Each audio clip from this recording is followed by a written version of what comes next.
주식이 폭락한다. 부동산이 흔들린다. 금도 달러도 버티지 못한다. 그런데 딱 한 가지가 이상합니다. 이 지옥 같은 시장에서 조용히 웃으면서 자산을 불리고 있는 사람들이 있습니다. 이 사람들은 뉴스를 안 보는 걸까요? 아니면 우리가 모르는 무언가를 알고 있는 걸까요? 2026년 3월입니다. 원달러 환율이 1517원을 찍었습니다. 2009년 금융위기 이후 17년 만에 처음입니다. 코스피는 연초 대비 크게 빠졌고 서울 외곽 아파트 경매 물량은 1년 새 2배 가까이 늘었습니다. 중동 전쟁이 격화되면서 유가는 배럴당 90달러를 돌파했고 미국 연준은 또 금리를 동결했습니다. 인플레이션 전망치가 2.7%로 다시 올라갔기 때문입니다. 주식, 부동산, 환율, 유가, 악재가 동시에 사방에서 터지고 있습니다. 이 상황에서 대부분의 사람들은 공포에 질려 주식을 던집니다. 부동산 손절 얘기가 나옵니다. 현금을 들고 멍하니 앉아서 어쩔 줄 몰라 하는 사람도 많습니다. 그런데 딱 이 타이밍에 조용히 다른 방향으로 움직이는 사람들이 있습니다. 바로 부자들입니다. 이 사람들은 지금 무엇을 하고 있을까요? 워런 버핏 얘기부터 시작하겠습니다. 2025년 말 공식 은퇴하면서 후계자 그렉 아벨에게 넘긴 자산이 뭔지 아십니까? 주식이 아닙니다. 무려 3,730억 달러, 한화로 약 500조 원에 달하는 현금이었습니다. 평생 사랑했던 애플 주식도 75%나 팔아치운 상태였습니다. 남들이 빚내서 주식시장에 뛰어들 때 버핏은 조용히 파티장을 빠져나왔습니다. 그리고 기다렸습니다. 이게 늙은 투자자의 소심한 선택이 아닙니다. 버핏이 본 데이터가 있었습니다. 주식시장 시가총액을 GDP로 나누는 버핏 지수가 220%를 돌파한 겁니다. 이 수치가 200%를 넘으면 역사적으로 항상 큰 조정이 왔습니다. 2021년에도 200%를 넘었고 이후 나스닥은 35% 가까이 빠졌습니다. 시장이 가장 뜨거울 때 출구를 찾는 것, 이게 부자와 일반인을 가르는 결정적인 차이입니다. 그럼 JP모건과 골드만삭스 같은 월가의 초대형 투자은행들은 지금 이 상황을 어떻게 보고 있을까요? 그들은 현재 경제를 멀티스피드 경제라고 부릅니다. AI 쪽에 천문학적인 돈이 쏠리면서 소수의 빅테크만 잔치를 벌이고 있고 그 밑을 지탱하는 실물 경제와 전통 산업들은 고금리 압박 속에서 서서히 말라 죽어가고 있다는 겁니다. 물가는 안 잡히고 고금리는 일시적 현상이 아니라 일상처럼 굳어지는 장기화 국면에 접어들었다는 경고입니다. 그렇다면 이 상황에서 부자들은 구체적으로 어떻게 움직일까요? 세 가지 무기로 나눠서 설명드리겠습니다. 첫 번째 무기는 현금입니다. 시장이 고점일 때, 남들이 가장 들떠 있을 때 부자들은 주식과 부동산을 조금씩 팔아서 현금 비중을 전체 자산의 40-50%까지 끌어올립니다. 주변에서 현금을 들고 있으면 벼락거지 취급합니다. 인플레이션에 먹힌다고 합니다.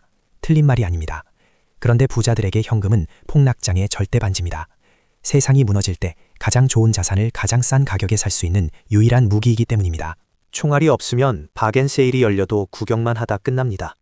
머니마켓 펀드, 단기 국채, 파킹 통장에 현금을 쌓아두고 세상에 피바람이 불기를 사냥꾼의 눈빛으로 조용히 기다리는 겁니다. 두 번째 무기는 달러입니다. 한국 경제가 흔들리기 시작하면 가장 먼저 반응하는 게 환율입니다. 부자들은 위기 초입에 현금의 상당 부분을 달러로 바꿔둡니다. 원화가 폭락할수록, 즉 한국 경제가 더 힘들어질수록 달러 자산의 가치는 오히려 치솟습니다. 가만히 숨만 쉬어도 자산이 늘어나는 구조입니다. 지금 환율 1517원이라는 건 이 구조에 미리 올라탄 사람들은 이미 조용히 수익을 내고 있다는 뜻이기도 합니다. 그리고 환율이 극단적 고점을 찍고 정부가 외환 보유고를 풀어 환율이 내려오는 순간 비싸진 달러를 팔아 원화를 가져옵니다. 한 번의 사이클에서 두 번 수익을 가져가는 구조입니다. 세 번째가 진짜 핵심입니다. 공포의 바닥에서 현금 흐름을 만드는 자산을 담는 겁니다. 시장이 완전히 무너지고 아무도 살 엄두를 못 낼 때 부자들은 신용 점수를 무기로 대출 레버리지까지 끌어와서 자산을 삽니다. 여기서 중요한 포인트가 있습니다. 이 사람들이 사는 건 단순히 오를 것 같은 자산이 아닙니다. 매달 월세를 뿜어내는 임대 수익형 부동산, 비가 와도 눈이 와도 배당금을 꽂아주는 초우량 배당주, 미래 산업을 독식할 글로벌 1등 기업의 주식, 스스로 현금 흐름을 만들어내는 자산만 삽니다. 그리고 10년, 20년 장기 보유하면서 배당과 월세를 다시 재투자합니다. 이때부터 복리가 시작됩니다. 처음에는 작은 눈덩이처럼 보이지만 굴러가다 보면 어느 순간 걷잡을 수 없는 크기가 됩니다. 자, 그렇다면 우리 같은 평범한 사람은 어떻게 해야 할까요? 지금 당장 500조 현금이 없어도 됩니다. 지금 할 수 있는 것부터 시작하면 됩니다. 첫째, 지출부터 잘라야 합니다. 매달 자동으로 빠져나가는 구독 서비스, 자동차 할부, 과시용 소비를 지금 당장 끊어내야 합니다. 투자 종잣돈은 소득을 늘려야만 생기는 게 아닙니다. 나가는 돈을 막는 것만으로도 만들 수 있습니다. 눈덩이를 굴리려면 처음에 단단히 뭉친 눈뭉치가 반드시 필요합니다. 둘째, 악성 빚을 먼저 청산해야 합니다. 지금 변동금리 대출이 있습니까? 마이너스 통장을 쓰고 있습니까? 그 이자율보다 낮은 수익을 좇아 투자판을 기웃거리는 건 수학적으로 손해입니다. 고금리 빚을 갚는 것 자체가 가장 확실하고 위험 없는 수익입니다. 그리고 최소 6개월치 생활비는 현금으로 반드시 확보해 두어야 합니다. 이 비상금이 있어야 공포장에서 패닉 매도를 안 하게 됩니다. 신용점수도 결벽증 수준으로 관리하십시오. 나중에 바닥에서 레버리지를 쓸 수 있는 유일한 무기가 됩니다. 셋째, 지금 당장 퇴직연금 계좌를 열어보십시오. 아직도 원리금 보장형에 방치하고 있습니까? 그 돈이 사실상 잠들어 있는 겁니다.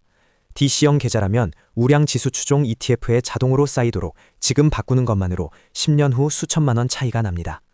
연금저축펀드와 ISA 계좌를 활용하면 세금 혜택을 받으면서 자산을 불리는 가장 합법적인 시스템이 만들어집니다. 합법적으로 세금을 피하고 과세를 이연하는 것, 이게 서민이 누릴 수 있는 가장 강력한 무위험 수익입니다. 마지막으로 한 가지만 더 말씀드리겠습니다. 지금 코스피 PBR이 0.8배입니다. 기업이 가진 순자산 가치보다 주가가 더 싼 상태입니다. 금융위기 때나 보던 수치입니다. 지금 시장은 극단적으로 저평가되어 있습니다. 내일 당장 오를지 내릴지는 아무도 모릅니다. 하지만 이 가격 자체가 역사적으로 훌륭한 매수 구간이었다는 건 데이터가 말해줍니다. S&P 500도 마찬가지입니다. 장기적으로 우상향해온 지수를 헐값에 매달 꾸준히 사모으는 것. 이게 개인이 쓸 수 있는 가장 검증된 전략입니다. 남들이 공포에 질려 자산을 던질 때 조용히 줍고 있는 사람들이 있습니다. 경제 위기라는 해일은 누구에게나 똑같이 들이닥칩니다.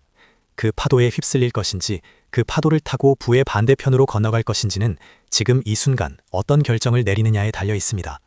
댓글로 여러분의 의견을 남겨주세요. 오늘 내용이 유익하셨다면 구독, 좋아요 부탁드립니다. 저는 떠먹여주는 경제학이었습니다. 감사합니다.